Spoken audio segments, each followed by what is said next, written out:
Золото престижного всероссийского конкурса артистов балета и хореографов «Копилки достижений республики». Квартет «Даймонд» воспитанников Якутского хореографического колледжа имени Аксинии и Натальи Посельских стал победителем конкурса «Современный танец» в музыкальном театре. Конкурс проходил с 30 ноября по 5 декабря в Москве. Участие приняли более 90 представителей балетных школ страны. Тему продолжит Саргалана Захарова. Всероссийский конкурс артистов балета и хореографов проходит уже в 3-й раз. Каждый год его посвящают разным стилям. В этом году участники представили программу в одном из самых неоднозначных и в то же время самых сложных видов – современном танце.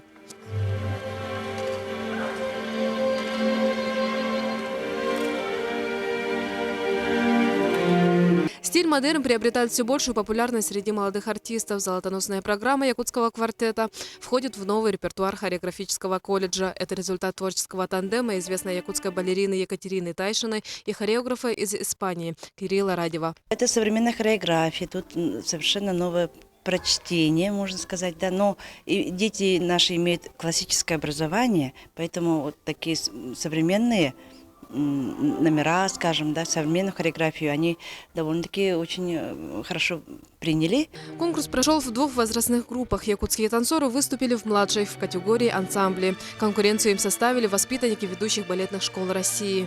Было сначала волнительно, что пройдем ли мы первый тур. А первый тур это являлся видеоматериал. Квартет наш прошел уже на 2-й тур. Мы этому уже были рады.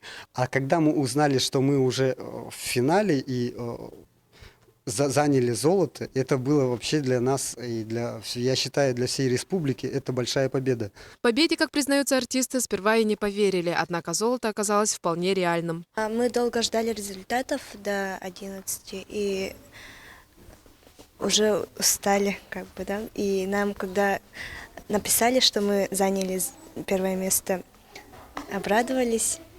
Сразу сказали мальчикам, они не поверили. Всероссийский конкурс «Современный танец» в музыкальном театре – один из этапов 4-летней программы отбора участников в Московский международный конкурс артистов балета и хореографов. Он проходит раз в 4 года на сцене Большого театра. Золото на этом этапе – гарантированный билет якутских танцоров в мир большого балета. Саргалана Захарова, Юрий Филиппов, НВК «Саха», Якутск.